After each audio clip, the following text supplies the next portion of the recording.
Good enough?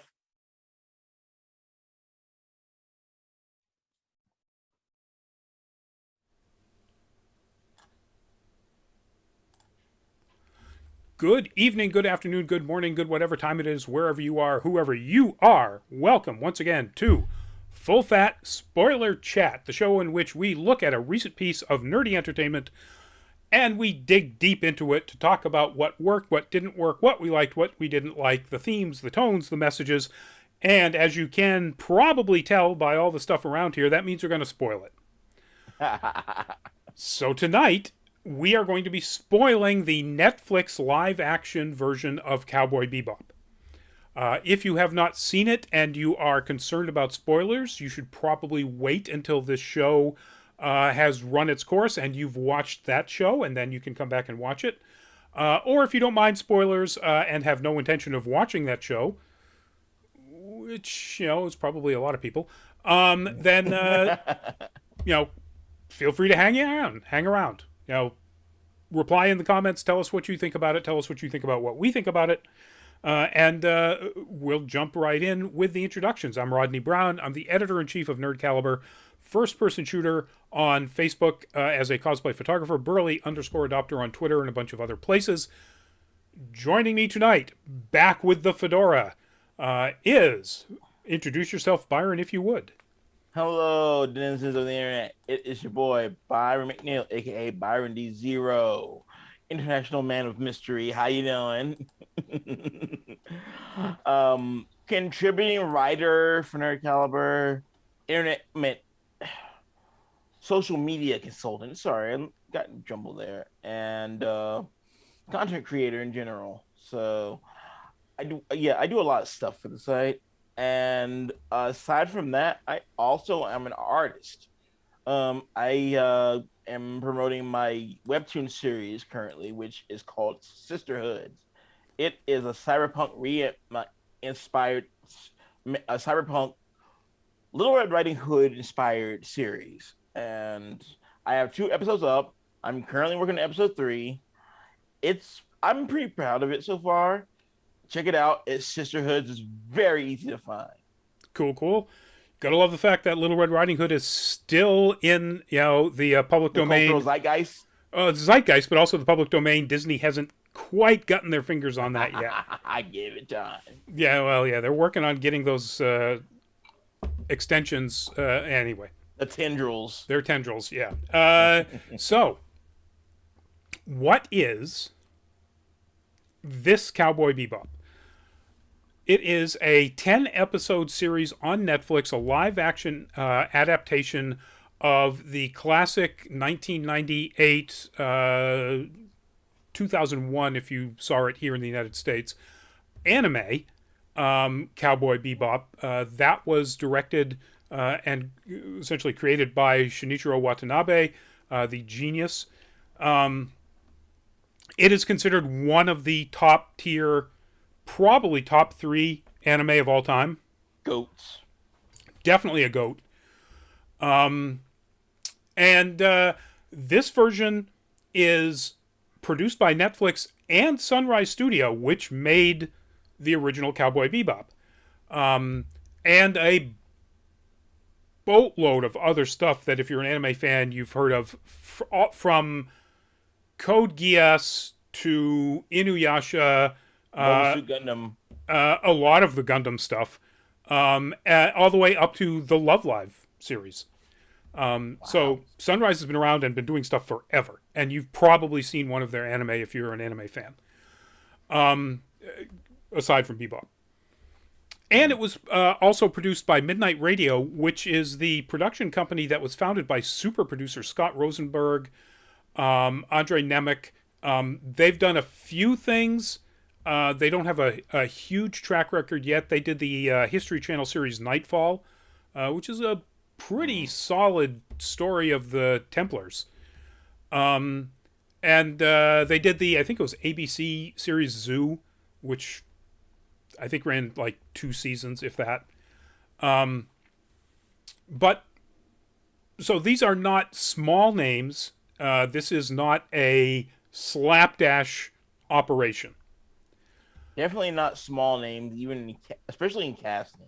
Exactly. And so it stars John Cho as Spike Spiegel, Mustafa Shakir as Jet Black, Daniela Pineda as Faye Valentine, and then a slew of other people that you may not have heard of, some of whom you have seen, even if they're fairly small roles. Rachel House plays Mao, one of the capos of the syndicate, Hmm. only in 3 episodes. Rachel House was Topaz, Jeff Goldblum's primary enforcer in Thor Ragnarok. Wow. Was the voice of Grammy or Granny Tata in Moana, Wow. and the voice of Terry, therefore all the Terrys in Soul.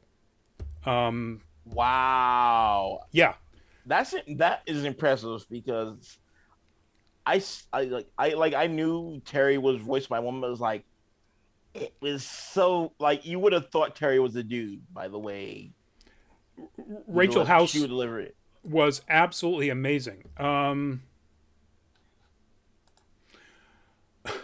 Okay.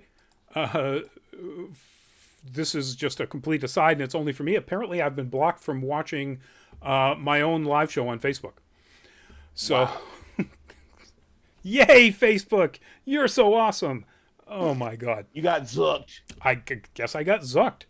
Now, nope, sorry. Now it's the page isn't available because there's a technical error. You I know, said it before and I'll say it again. I could like me with my limited knowledge of HTML could probably design work that site better than whoever is running it. possibly.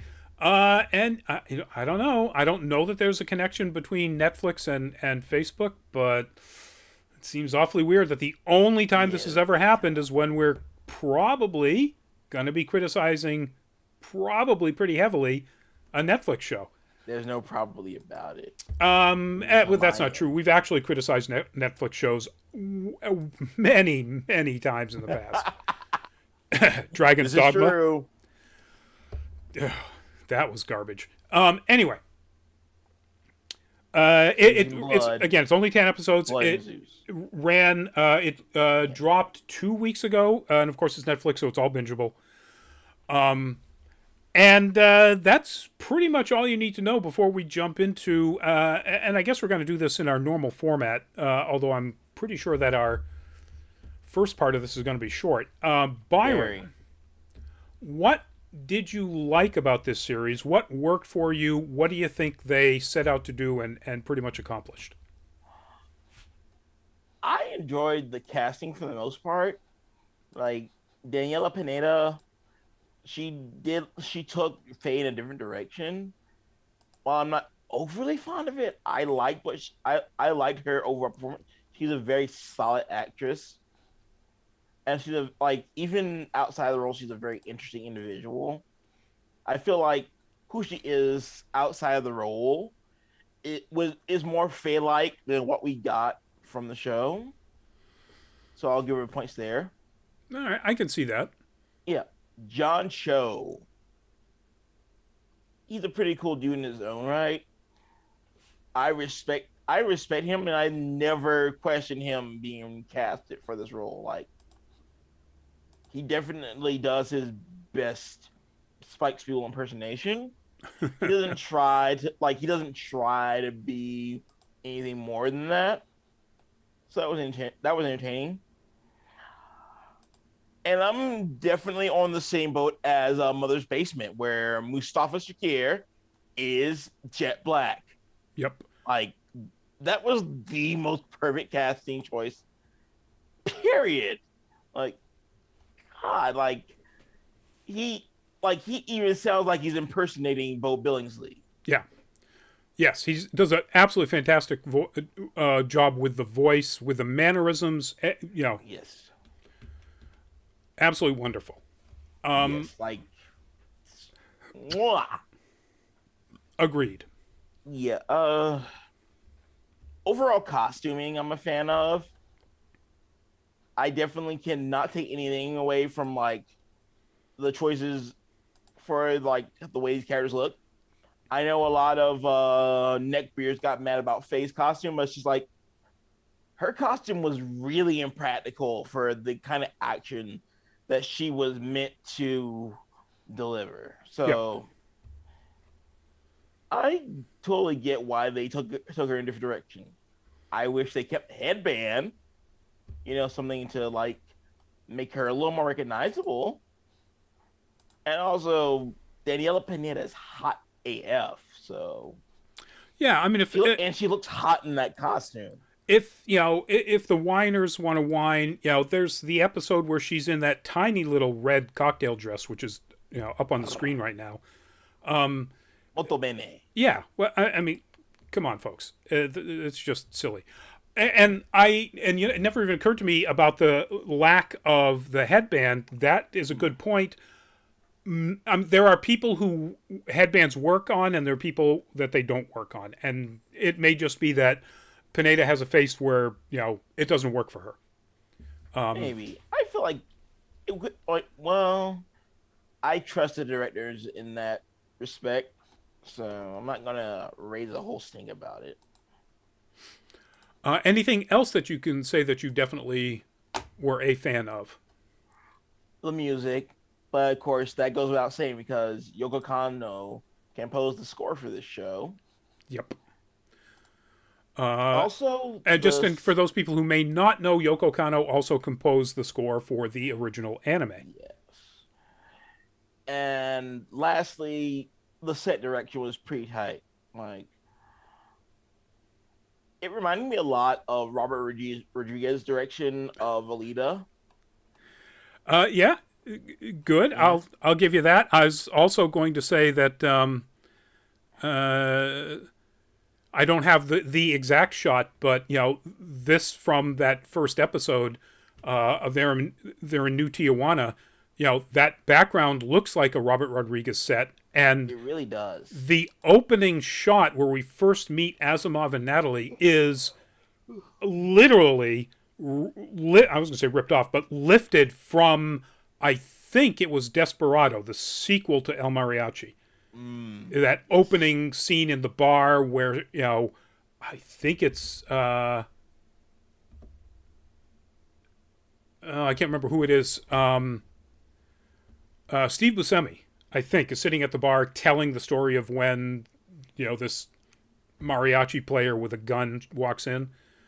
Literally, it's that opening.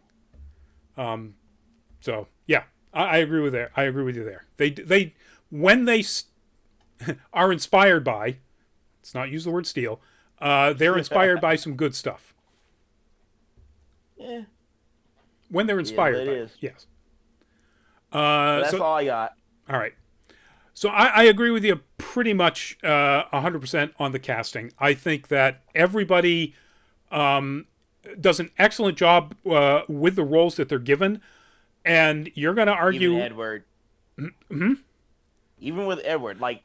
With the role that Eden Park? Yes. That's their name.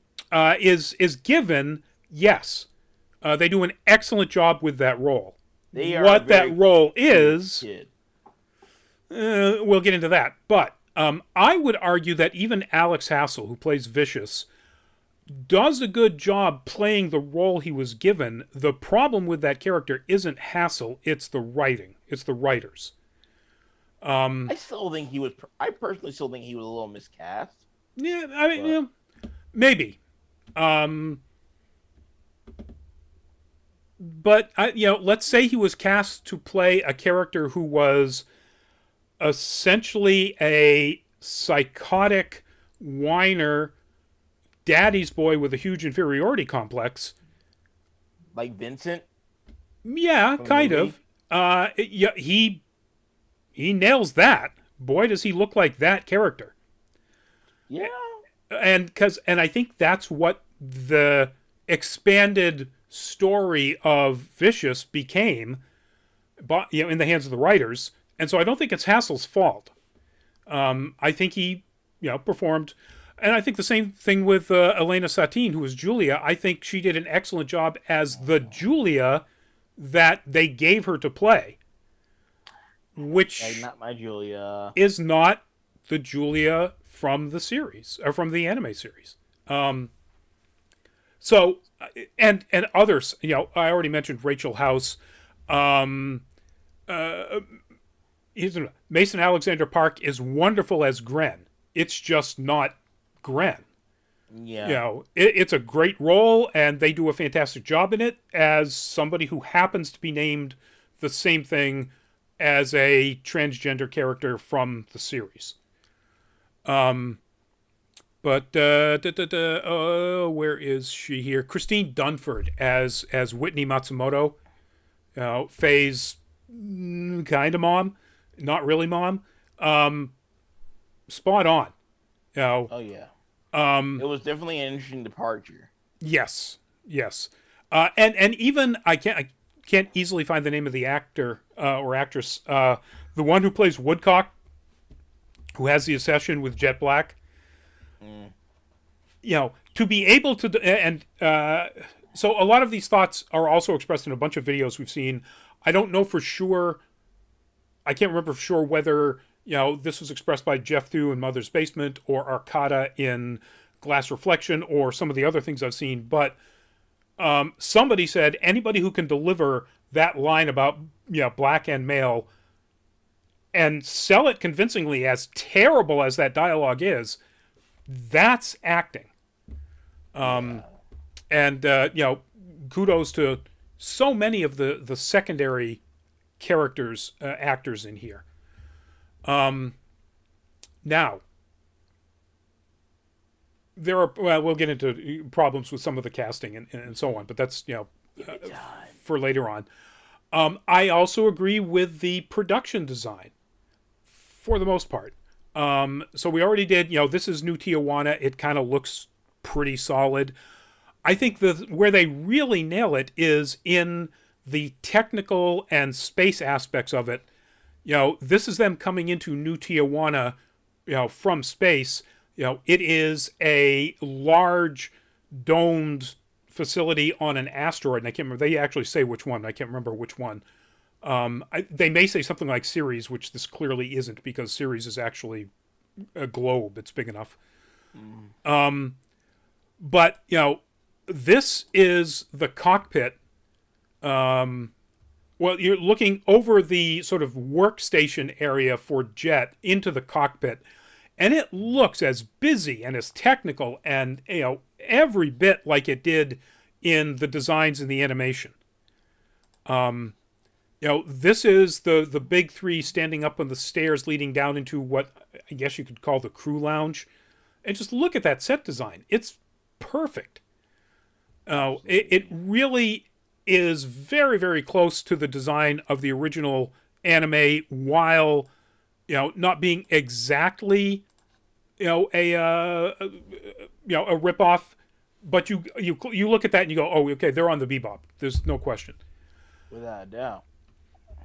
Now, when they're in an actual on-planet environment other than New Tijuana, the streets, when it's daylight anyway, are just weak. There's not enough stuff. It looks so much like a backlot somewhere, and an old backlot, not Universal or one of the big studios, where you essentially can create any cityscape that you want in those those studios. This just looks pretty simplistic, and anytime they're out in what's supposed to be the environment, almost any time when they're out in what's supposed to be the environment, it is absolutely clear that what it is a parking lot in Auckland, New Zealand, which is where they filmed all this stuff, where they just threw in a bunch of dumpsters and other piles of trash. It's just almost like there was no thought whatsoever to trying to make that look realistic. Here's a scene in the third episode. And you got, they're in a parking lot in Auckland, and somebody put a bunch of push carts and iron I beams in the background, and there was no effort whatsoever to make it look futuristic in any sense. And that really, where other things like the Bebop landing in Tharsis in the port, and it's gorgeous. They nailed the spaceship. You cannot tell any matte work whatsoever. It looks like a spaceship landing in a water port. And then they, get out into a parking lot somewhere and chase down bad guys. It's Yoko Kanno's music, of course, although I do have to say I don't recall the individual episodic music here being quite as memorable as in the original series. That might It's hard to imitate the original. It is hard to imitate the original, and it might be just that I was kind of distracted by a lot of the problems with the series and wasn't really paying attention. That being said, we should probably move on to the problem we have with the series. Well, yeah, I want to absolutely make sure that I've got. So, yeah, I got to give them their credits when it's due. I mean, there ain't many. Yeah, you know what? Actually, I think I've pretty much exhausted them. I really like the acting in here. I really like particularly the technical spaceship production values in here, and some of the others. The costuming, agreed. The music, of course, is fantastic. And yeah, that's really it, I guess. So Byron, let it rip. What didn't you like? What didn't work for you? What do you think they tried for and missed? First things first. In less than an hour. I got the big one I gotta get out of the way is vicious. I mean, I don't know about you, but my vicious is not a petulant child. And for whatever reason, whoever I don't know who wrote it because I didn't care to look that part in or up, whatever. But they wrote him like a effing brat. Yep. It's like the whole thing where it's like the syndicate's just like kill Julia. It's like, nope, Chuck Testa. So I'm going to ruin your night. This is the primary writer for this, so the person who created all the characters and so on, is Christopher Yost. Christopher Yost wrote Thor Ragnarok, one episode of The Mandalorian, and then most of Christopher Yost's work is The Avengers, Earth's Mightiest Heroes, Wolverine and the X-Men, 2005 Teenage Mutant Ninja Turtles, like some of your favorite stuff. Oh my God! How do you fall from grace that hard? I was surprised myself. Oh Jesus, take the wheel. Yeah, no, great. He also wrote Thor: The Dark World. So okay, I mean, people make mistakes. It is what it is. Exactly. And maybe he just never watched the anime. Yeah. Remember, Sunrise signed off on this. So. Yeah, but but that doesn't always mean that they're gonna do their homework. True, and Sunrise may not have had any real role in the creation of it. They were just producing it. I mean, Stephanie Meyer never read or watched a single piece of vampire media before she wrote Twilight. So. And it shows. Anyway, so vicious. We were being vicious toward vicious. Yes. It's just like I almost gave up on the series the moment that he choked up Julia for saying, "Don't you dare say I'm not man enough." He might as well have been throwing a tantrum on the floor like, "No, no, no, no, no." Yep. Then the whole scene with Spike shooting in the window. It's like, it's like, are you fucking kidding me? By the end of the last Star Wars trilogy, Kylo Ren, who started out exactly like that, ultimately became a much more interesting character. Yes. By the end of these 10 hours, they're about 45 minutes, so like seven and a half Movies. hours. Yep. No, he did not become any more interesting a character. And like I want to reference the Lost Session. That was a total bait and switch. Like for a second there, I was almost convinced that Vicious was going to be badass. Like, Spike, I'm coming for you. Yep. And it's like, nope. Yep. Yeah, no, and I get why they had, or why they thought they had to do that. You know, they decided that since they're only doing 2 or 10 episodes, and they're doing basically one 24-minute episode per 45-minute show, they need to have a B plot. You know, they need to have something else that runs through the course of the entire show that they can jump back and forth to. And they decided they were going to make that Vicious and Julia's story, which isn't necessarily a bad thing. Certainly Vicious could have used way more depth. I mean, in the anime, Vicious literally is a boogeyman. Yeah. You know, we get They could have played, but they could have played that angle though. They could have certainly played more of. I'll get into this when we talk about Gren, but they could have played more of, you know, his history, you know, in the military and with Gren and so on as part of his backstory. They do none of that. Like, I mean, they could have turned him into Gus Fring. Yes, No, God, yes. If only. I would have loved that. But they decided to go a different route. You know, and again, I could see that they needed to have that B story, but yeah, it just wasn't. Yeah, they turned him into Kylo Ren from Force Awakens. Exactly. Yeah, with just as bad daddy issues God, yes. and the same resolution with his daddy issues And then there was Julia. yeah. Julia, like I have nothing against the idea of making her a bad guy, but the way they did it, though, it's just like Yep.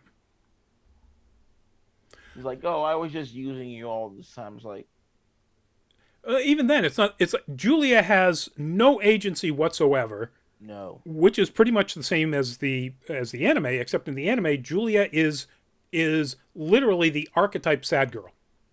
yeah, And in this series, she is not a sad girl necessarily, but she still has no agency right up until the point where she decides that she's going to have agency, and that agency becomes something that can literally turn on Vicious. You know, the most psychopathic person she's ever met. I'm like, yeah. That gosh, wouldn't it be great if you could just change personalities like that? If only. But anyway, so I agree. I think that, you know, again, I understand why they did it. They didn't do it right with Julia. Not at all. And not just that she's not ultimate sad girl. You know, because you couldn't do that through, you know, 10 hours of episodes. You know, it's that, you know, the way they made her, like you said, it's not wrong that she's a bad guy. How they made her a bad guy is just dumb. Yeah, like just out of left field like that. Yep. All right. What's next on the parade of terrible? God, Grin, fucking Grin. Grin was one of the most fascinating characters in this show, and they In the anime. Yes, and they just turned them into a side, like a side character, Yep. an NPC essentially. Yep. I mean, ultimately, you know, pretty badass, good with wielding a gun.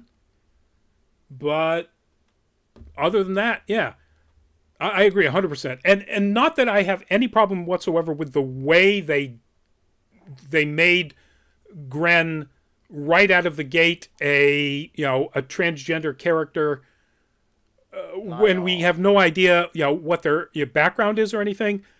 My problem is that they wasted the best storyline Yes. one of the best storylines in the anime.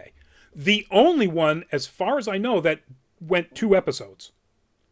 That it actually is a two-parter because Yes. Gren's backstory in the military, as somebody fighting right alongside Vicious, and what happened to Gren and how Gren became transgender.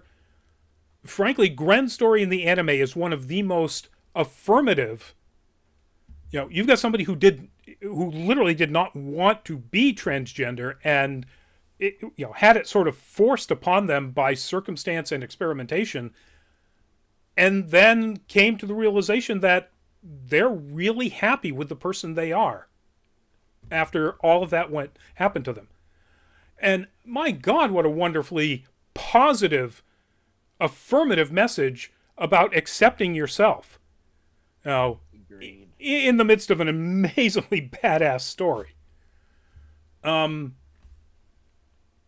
Maybe maybe they can do something with that in the second season.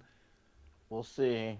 But then how are they going to explain the complete lack of mention of Gren and Vicious's connection in the past?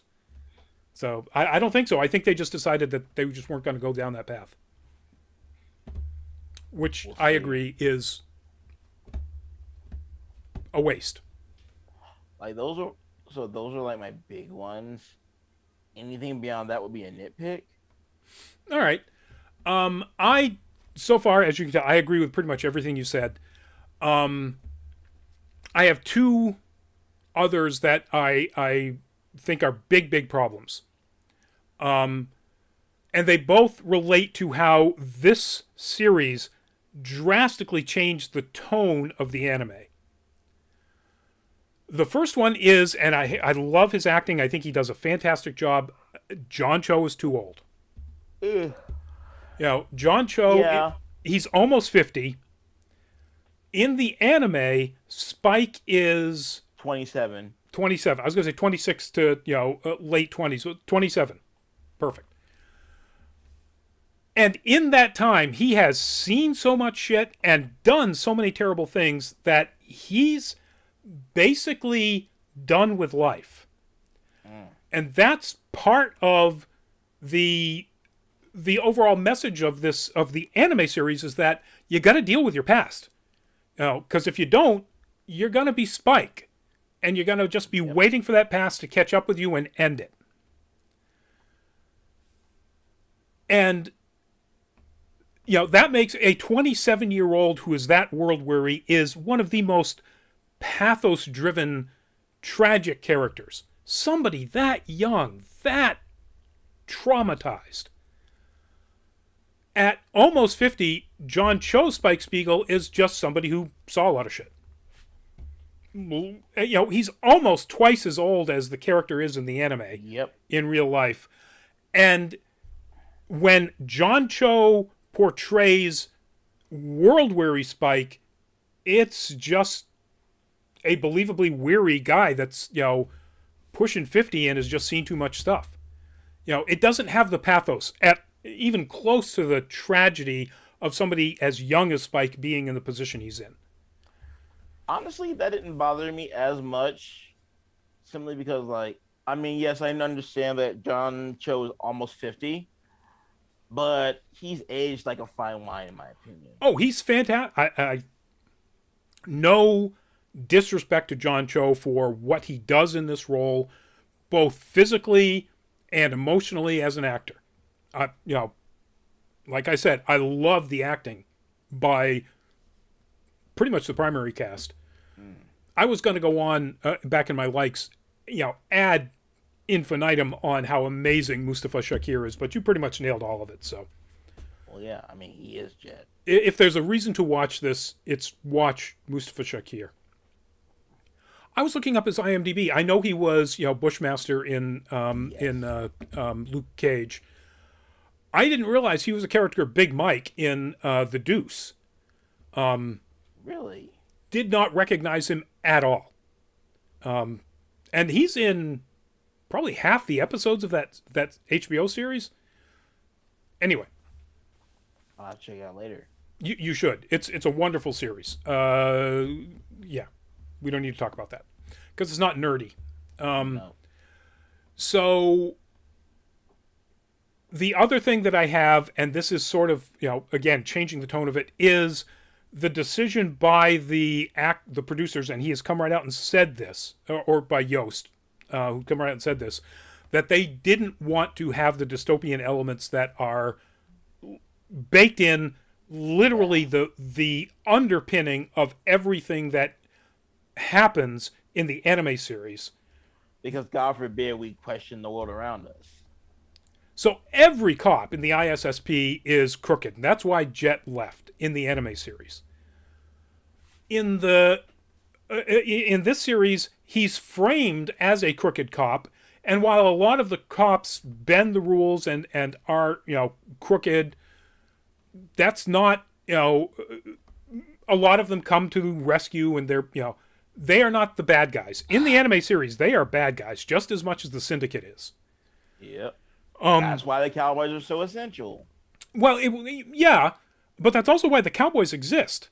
The bounty hunters exist because, one, the cops can't do enough to stem the criminality that's all around the solar system. And the reason that criminality is so wide-reaching is because of the dystopian hyper-capitalist society that controls everything. You've got to make money, and chances are you're not going to be allowed to make any real money unless you're already in the system. So, and that's, this is as brutally cyberpunk as anything William Gibson or Neil Stephenson has written. The anime is. This series just tosses that all, right out the window. It smells like America. It smells like America wants to think it is. Yep. And that just completely changes the tone. And the tone is slap in the face. It is, and the tone, because the tone is really what Cowboy Bebop is all about. It's the anime. It's really good writing. It's absolutely astonishing animation, particularly for 1998. It is outstanding. Voice acting. Japanese and English dubs. Top tier all across the board.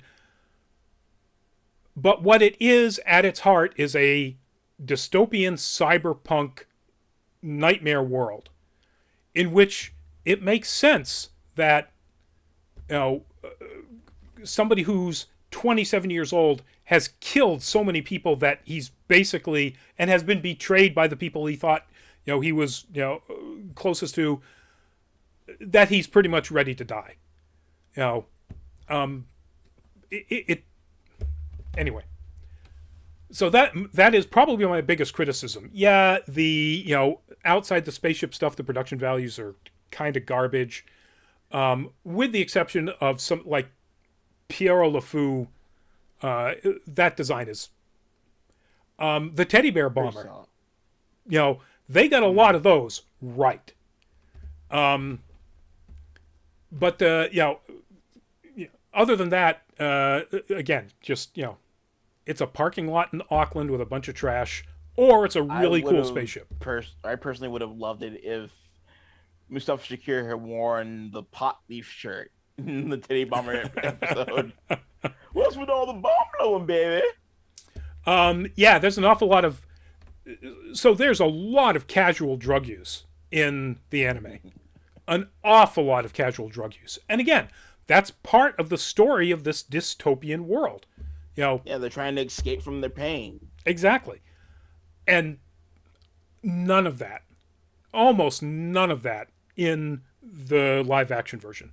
And again, they're trying to clean it up and from that stuff, and then they make so many sex references in this thing. Yeah. The BDSM, the pardon the term, please don't demonetize us, but the fisting, it's just so much. Phase sex life. Phase sex life. Phase sex. Well, yeah. I mean, I don't have a problem with that, other than it seemed to be pandering to the people who wanted to see a lesbian relationship. Yeah. And I don't mean that as the LGBT community. I mean the dudes. Let's watch Faye sleep That's with a fair. woman. Yeah. You know, um, Like even Grin's like depiction in the series felt like pandering. exactly. Like I'm talking like high garden spice levels of pandering. Yeah, no, I don't think it was that bad. I mean, I don't think there's anything that's that bad. Um, I think it was pandering because they had a complicated transgender character from the anime whose story really needed to be looked at in depth to get the final, very positive affirmative message. And they just went, yeah, we don't want to go through all that hassle and get the complaints. I'm assuming. Now, I guess we'll never know. we probably won't.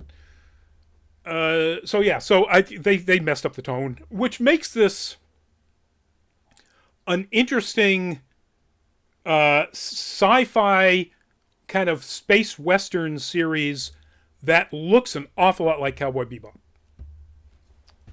but It's tonally, almost there. yeah, tonally Almost. isn't. So that's my deepest complaint, and that brings us to tone, to messages. Cowboy Bebop the anime has, a message as clear as that crystal. What's the name of his drink? Kudo. I forget. That smashes you in the head. It's that non-subtle. Did this thing have anything? Not really. It was honestly it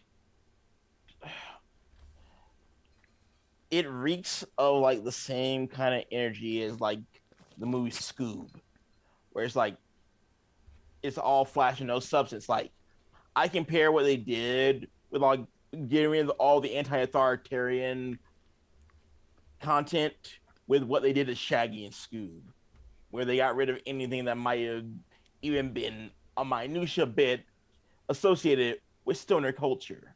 Yep. Like they casted Will Forte and they made him do like a non-stoner sounding version of Shaggy. Yeah. It's like why? This is what we're used to. This is what we grew up with. What the hell do you think a Scooby snack is? Really? Yep. Oh, I mean, I was gonna reach over for the bag of Doritos that was sitting right here, but I put them away. Like, damn it, I put them away. So great visual props, and I forgot. That Anyway, would have been great. that would have been perfect. Yeah, but it was just there was no message. It was basically declawing a cat. And worse, they pay lip service to the message that you have to deal with your past, otherwise, it'll catch up to you and end you, and you won't have a future. And then give him a future. Like, okay, if you're setting up this whole thing about how you have to deal with your past, he doesn't really deal with it, and Nope. he lives anyway. And spoiler alert, hence the name of the show, but in this version, we have essentially their equivalent of the final episode. The episode is 24 or 26? 26 Yeah. of the anime.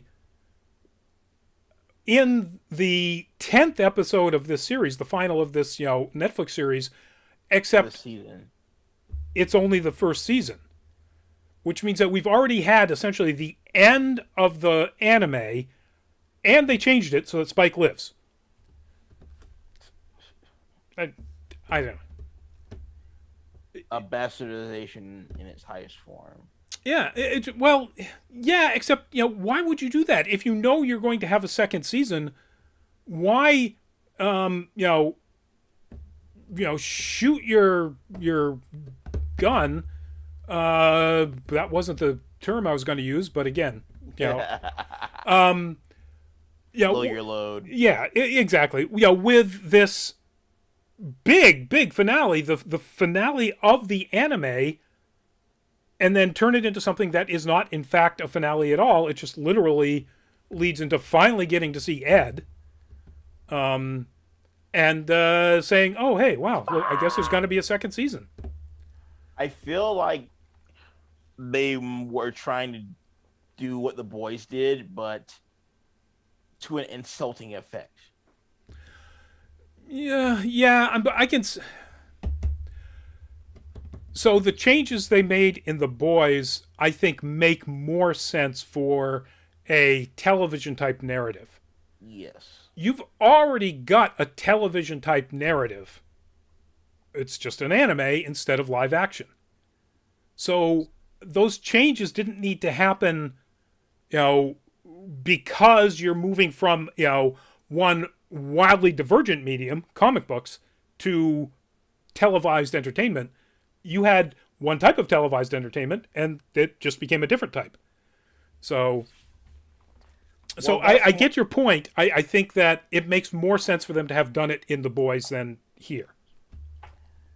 well, that just goes to show you how little Western entertainment respects anime as a like as content. Yep. Yep. And how, other people have done. I think it may be time to stop trying to do live action, Yeah. at least I in the mean, West. to be fair though, the Japanese don't always get it right either. True, but the Japanese do occasionally get it right. Yeah, And more than we nobody in do. the West has gotten it right.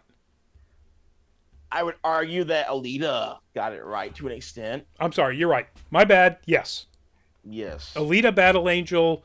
But again, that's Robert Rodriguez. And if there's anybody that understands how to translate the concept of animation or comics or what have you, or manga, It was into, him. yeah, he does it, all the way going back to Spy Kids and, Shark Boy and Lava Girl and, that sort of kids entertainment. Sin City, Yes, absolutely. So, Hollywood streaming services, let Robert Rodriguez make everything. Or have him start a masterclass in how to do it. Because nobody else does it.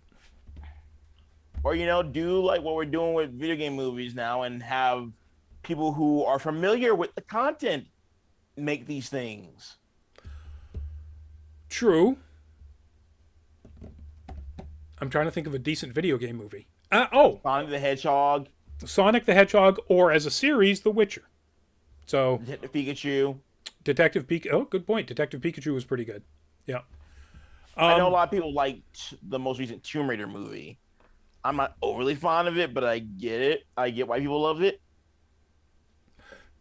So there have been some good. I'm of course still stuck in Blood Rain and Resident Evil land. So anyway, we're drifting way off topic.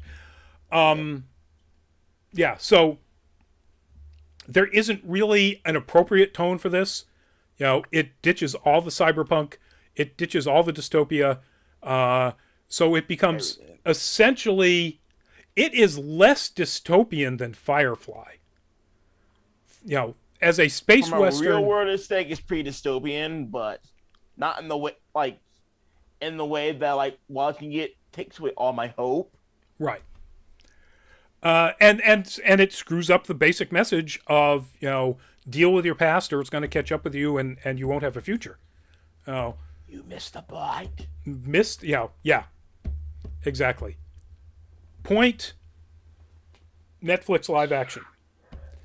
Anyway, that's it, folks. That's our ranting and raving about this. I'm gonna ask anyway, but Byron, recommendation or not, and scale of 1 to 10. I mean, if you're bored and you don't like anime, but you like spacey stuff, check it out. As a fan of Cowboy Bebop, not really. I'm not gonna. I can't recommend it. I'm gonna give it a 2 out of 10. All right. I'll say the same thing. If you don't know the anime, and you can put up with the terrible dialogue, and again, kudos to these actors for delivering some of this stuff. Yep.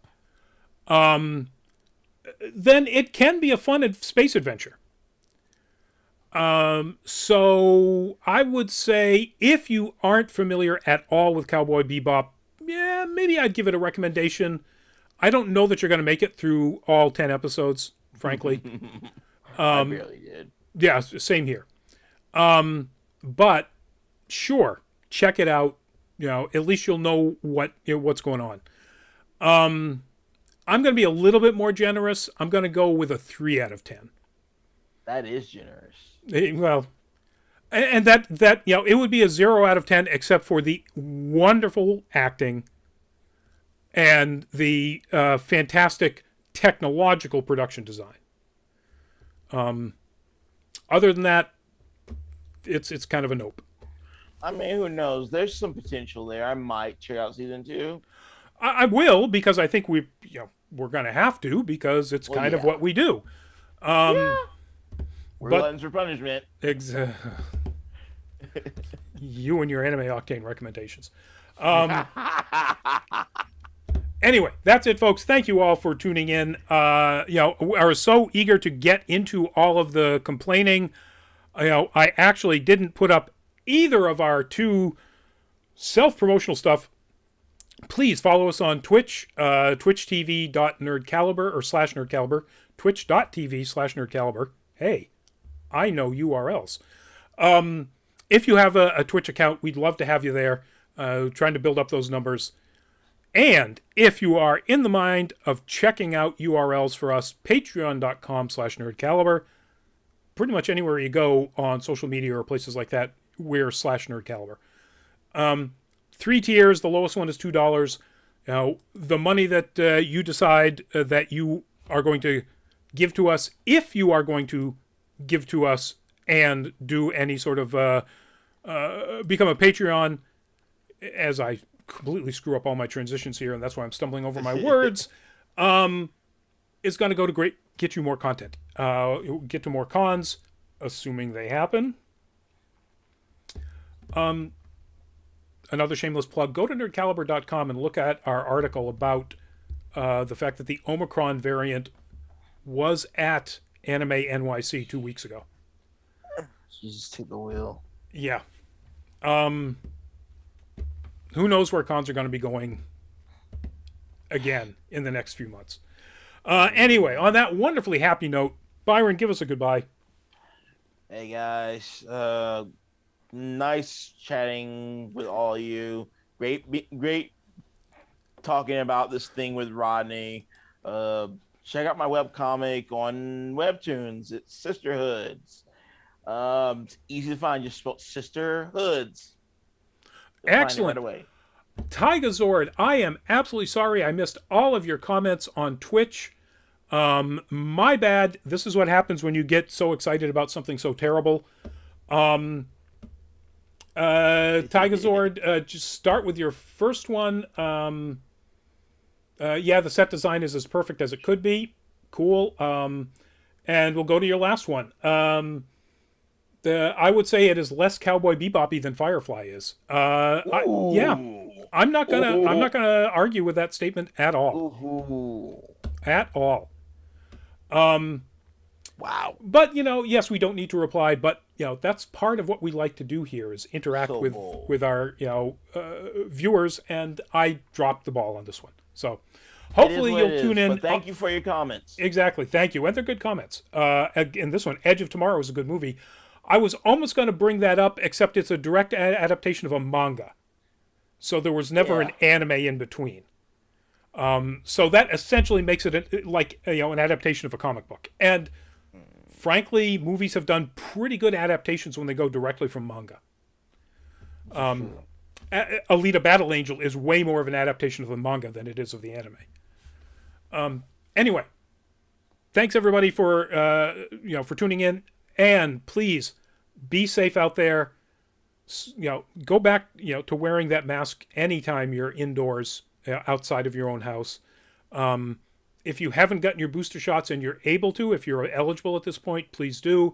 If you haven't got your vaccinations at all, Get it done. stop trying to kill us, and get it done. And fingers crossed that we can nip this one in the bud before it starts affecting our God, I continuing hope presence of so. cons. So we'll see you Monday night if you are inclined with No Nerd Caliber, which once again I just realized I don't know what the topic is. Um, so What's our topic for this show next week? well, I'm actually looking that one up right now because that'll kind of tell me what No Nerd Caliber might be. He says as he stumbles around trying to find the featured posts that will tell me. There we are. Okay. Um. Oh, Lost in Space just dropped. Ooh, Lost in Space is our topic for next no nerd or for next full fat spoiler chat, which still doesn't tell me exactly what our. We've done a lot of robot stories, and I know we like robot no nerd calibers, but I don't think that's it. space opera maybe.